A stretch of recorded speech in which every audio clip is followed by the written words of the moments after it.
तुम्हें अकेले रहने में जब उलझन लगती है, अकेले अकेले रहना भी तुम्हें लगता है कि कहीं न कहीं से कुछ न कुछ, कहीं किसी से बात करें, किसी के पास चले जाएँ, कि मोबाइल में बिज़ी हो जाएँ। तो तुम्हें जब अकेले रहने में तुम्हें दिक्कत होती है, अपने साथ में, अपनी बॉडी के साथ में रहने में तुम्हें दिक्कत हो रही है, तो किसी और के साथ में तुम कैसे रहोगे?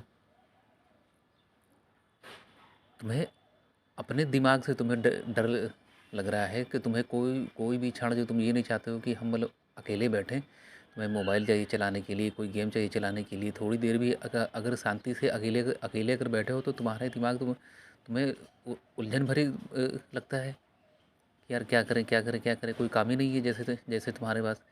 तो तुम्हें जब जब एक कुछ पल के लिए शांति से बैठना तुम्हें आता ही नहीं है।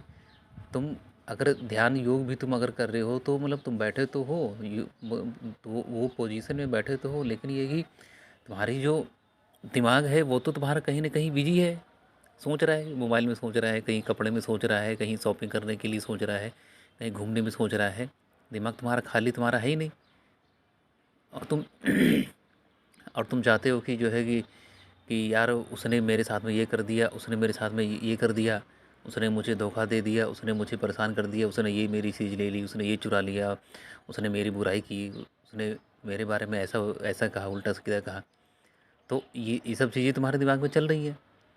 जब तुम अपने साथ ही जब खुश नहीं हो तो कोई अगला आदमी तुमको कैसे खुश रखेगा? अगला अगला आदमी तुमको खुश करेगा? कर ही नहीं सकता।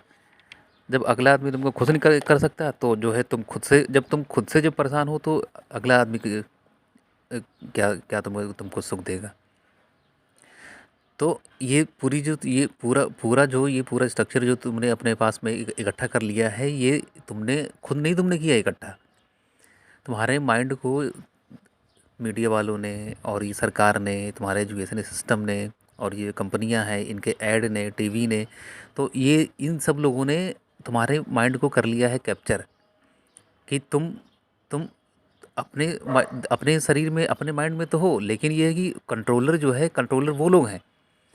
वो लोग चाहते हैं तो कोई भी नई नई चीज़ तुम देखते हो ऐड में, टीवी में, कहीं भी, तो तुम जो है चाहते हो कि ये भी मेरे पास हो।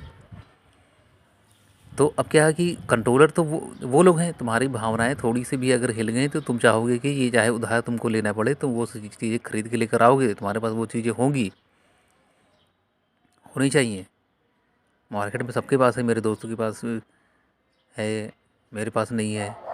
तो क्या हो रहा है कि वो उन लोगों ने उन ऐसे ऐसे भाई, अब मार्केट में जो इतनी सारी जो कंपनियां हैं, उनके इतने सारे मॉल माल जो है बनते जा रहे हैं, मार्केट में डंप कर रहे हैं। तो और उनको मतलब कस्टमर नहीं मिलेगा तो क्या होगा? तुम्हारे जैसे लोग ही मतलब फिर काम आएंगे। तो वो लोग इस तरीके से पूरा प्लेटफॉर्म बनाए हैं, पूरी मतलब सरकार को बैठा के रखे हैं, और ये तुम्हारा जो है ये मीडिया को बैठा के रखे हैं, और ये तुम्हारे पुलिस बैठा के रखे हैं, और ये तुम्हारे ये एडवर्टाइजमेंट करने वाले जो लोग हैं वो बैठा के रखे हैं, डॉक्टर हो गए और ये वकील हो गए, ये सब चीज़ें जो हैं, और तुम्हारे न्यूज़पेपर हो गए, ये सब चीज़ें जो है तुम्हारे इस तरीके से बनी हुई हैं कि तुम जो है इनके चक्कर में तुम पढ़ोगे ही पढ़ोगे। घर से निकलोगे, कोई ऐड तुमको दिख जाएगा, रास्ते में चल रहे हो, कोई उसके बारे में बात बातें करते हुए तुमको सुनाई पड़ जाएगा। तो क्या हो रहा है कि ये सब चीज़ें जो हैं इस तरीके से बनी हुई बना बना दी गई हैं, तुमने तुमने तुम्हें मालूम भी नहीं पड़ रहा है। मतलब हमें वो चीज़ें मालूम भी नहीं पड़ रही है, और वो जो है कि हमारे दिमाग में वो सब चीज़ें छप रही हैं। ये सब चीज़ें ऐसी हैं कि वो सब चीज़ें जो इतनी बड़ी बड़ी कंपनियां, इतने बड़े बड़े प्लेटफॉर्म बना के रखे हैं, तो उन लोगों ने एक्सपर्ट भी रखे हैं तुम्हारे जैसे आदमियों को फंसाने के लिए, कि जो है ज़्यादा से ज़्यादा माल तुम जिंदा भी रहो और उनका माल भी इस्तेमाल करो, और तुम कमाओ फिर उनका माल इस्तेमाल करो। तो इस तरीके से पूरा स्ट्रक्चर बना हुआ है कि जो है कि तुमको उनका ही माल तुमको लेना पड़ेगा। तुम जो है घर से निकले, पान की दुकान पे तुम गए, वहाँ पे तुमने भैया किसी और कोई नया ब्रांड, कोई दारू की कंपनी की आई है, तुम जो है वहाँ पे तुमने सुन लिया, पढ़ लिया। अब ये है कि तुम्हें मालूम ही नहीं है, वहाँ से तुमने चल दिया, लेकिन क्या हो कि तुम आराम से रात में फुर्सत में बिस्तर पे तुम पड़े हो, सो रहे हो, तुम्हारे दिमाग में अचानक से आ गया कि यार वहाँ पे जो है कि मार्केट में नई दारू की ब्रांड आई है। तो क्या हो रहा है कि ये सब चीज़ें जो हैं, ये सब चीज़ें मतलब जानबूझ के इस तरीके से की जा रही हैं कि मतलब तुम्हें वो चीज़ें दिख भी रही हैं, और यही कंपनी वाले चाहते हैं कि मार्केट में बड़े बड़े होर्डिंग्स वगैरह जो लगे होते हैं, तो वो क्या लगे तो फ्री में होते हैं। तुम रास्ते से गुजरे, तुमने देखा कि यार बड़ी सी होर्डिंग लगी हुई है कि किसी सामान की, और तुमने मतलब ध्यान वहाँ से हटा लिया, लेकिन क्या हुआ कि ध्यान तो तुम्हारा वहाँ से तो उस टाइम तो हट गया। लेकिन जब तुम फुर्सत से जब तुम बैठोगे आराम से अपने साथ में अकेले, तब तुमको पता चलेगा कि दिमाग में जो चीज़ें छपी हुई हैं वो चीज़ें तुम्हारी सुबह से शाम तक की जब चीज़ें चलेंगी तो वो बोर्ड भी तुम्हारे दिमाग में आएगा। तब सोचोगे यार उसमें एक ऐड छपा था, क्या था उसमें, तब तुमको याद आएगा इस चीज़ का था। तो तुम तो सोचोगे जब तुम मार्केट में कभी भी कहीं भी शॉपिंग करने के लिए जाओगे, बड़े बड़े मॉल वगैरह में तुम जाओगे शॉपिंग करने, या फिर कहीं भी जनरल स्टोर पे भी जाओगे, तो तुम्हारे दिमाग में वही चीज़ आएगी कि यार मार्केट में नया आइटम आया है, वहाँ पे लगी थी बोर्डिंग, चलो बोर्ड में लगा था, चलो देखते हैं कि क्या है। तो तुमने ख़रीद लिया, तुमने इस्तेमाल किया। तो इस तरीके से जो चीज़ें जो की जा रही हैं, इस तरीके से तुम्हारी भावनाएं तुम्हारी हिलाई जा रही हैं। भावनाएं अगर एक बार तुम्हारी अगर हिल गई तो तुम कुछ ना कुछ खरीदोगे ही। तो क्या होता है कि ये सब चीज़ें जो हम बता रहे हैं, ये सब चीज़ें सुनने में नहीं मज़ा आएगा। यही कोई धूम धड़ाका या फिर ये कहीं दारू सिगरेट ये और इस तरह नाचना गाना, ये सब चीज़ें जो है, ये सब चीज़ें इस तरीके से करके जो है कि तुम्हारे भावनाएं के साथ में जो ये सब चीज़ें जो खेली जा रही हैं, कि यार जो है कि मतलब सिंपल चीज़ें तुमको नहीं समझ में आ रही हैं, और वही चीज़ों को जो है गलत चीज़ें सिंपल तरीके से आसान तरीके से तुमको जो है प्रोडक्ट की तरीके से को मतलब मार्केटिंग करके कोई नाच गाना दिखा के मार्केटिंग करके तुमको जो चीज़ें दिखाई जा रही हैं, तो वो सब चीज़ें तो देखने में तो तुमको ठीक लग रही हैं। लेकिन वही है कि जो है कि अगर शांति से बैठ के तुम अगर उस चीज़ के बारे में अगर सोचो क्या सही है क्या नहीं है, तुम्हारे पास फुर्सत ही नहीं है भाई।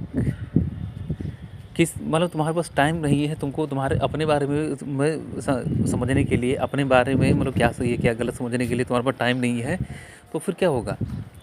आज तुम जब तक तुम जिंदा हो तब तक उनके माल इस्तेमाल कर रहे हो, जब तुम कल मर जाओगे या फिर कोई कहीं एक्सीडेंट या फिर कुछ भी तुम्हारे साथ हो जाएगा, कोई रोग तुम्हारा हो जाएगा, उन्हीं का सामान इस्तेमाल करते हुए मर जाओगे। कभी तुमको कैंसर हो जाएगा, कभी तुमको टीबी हो जाएगा, तुमको अल्सर और बड़ी बड़ी बीमारियां जब तुमको हो जाएंगी, और जो तुम मर जाओगे तुम्हारी जगह कोई और से आ जाएगा। तो भाई उनका तो धंधा चल ही रहा है ना। वो आज तुमको वो ऐड दिखा रही हैं इंटरनेट से, मोबाइल के माध्यम से, यूट्यूब के माध्यम से, और भी बड़े बड़े प्लेटफॉर्म है उनके माध्यम से तुमको एडवर्टाइजमेंट करके अपना माल बेच रही हैं। अब लोगों की कमी थोड़ी है, अरबों लोग पूरे भारत में हैं, तो एक दो आदमी भी अगर मर गए तो क्या फ़र्क पड़ने वाला है, क्योंकि पूरा एजुकेशन सिस्टम ही इस तरीके से बना हुआ है कि मतलब माइंड में तुमको कंज्यूमर मेंटेलिटी जो है वो आदमी के अंदर बचपन से ही भरी जा रही है। जब बचपन से ही आदमी के अंदर जो है कंज्यूमर वाली मेंटेलिटी है, तो क्या होगा, वही होगा कि आदमी जो है कि जो जो दिखाया जाएगा वही इस्तेमाल करेगा। आज हम वो सब मार्केट में विदेशी कंपनियों का सामान जो है इस्तेमाल कर रहे हैं, कल कोई और इस्तेमाल करेगा। हमने इस्तेमाल किया, हमने अपने बच्चों को दिया ब्रांड के नाम पे कि यार ये वाला इस्तेमाल करो, ये महंगा है, फिर वो इस्तेमाल करेगा, और जब वो उसको कमाने और खाने की बारी जब आएगी, उसके पास पैसा हो चाहे ना हो, वो ब्रांड वो बचपन से इस्तेमाल कर रहा है, चाहे उसके पास आने वाले टाइम में चाहे उसके पास नौकरी हो चाहे ना हो, वो ब्रांड ही इस्तेमाल करेगा। मेरी मम्मी ने मेरे लिए किया, मेरी मम्मी ने मेरे पापा ने हमको ये दिलाया, इतनी महंगी चीज़ें दिलाई हैं। तो क्या हो रहा है कि वो सब चीज़ें तो हैं। अब ये है कि तुम्हारे पास जब तुम्हारे बच्चों के पास आने वाले टाइम में जब पैसा नहीं होगा, तो फिर वही होगा कि वो जो है फ्रस्ट्रेट होगा, फिर अपने ऊपर गुस्सा आएगा, या फिर कई बच्चे सुसाइड कर लेते हैं, कहीं ट्रेन के आगे कूद पड़ेंगे। फिर यही होगा, यही हो रहा है। आने वाले टाइम में ये सब चीज़ें कम नहीं होंगी, ये सब चीज़ें बढ़ेंगी। और समझ रहे हो ना। तो ये इसमें सबसे बड़ा योगदान जो है वो माँ बाप का और स्कूल वालों का है। उन्होंने टाइम रहते उन्होंने अपडेट तो किया नहीं। मार्केट में मोबाइल हर 3-4 महीने में अपडेट होके चले आ रही हैं, और यहाँ के जो पूरा एजुकेशन सिस्टम और टीचर और सब वही की वही है, माँ बाप वही की वही है, उनकी सोच वही की वही है, टीचरों की सोच वही की वही है। तो करोगे क्या, आगे मरोगे तुम मरोगे, तुम्हारे बच्चे मरेंगे।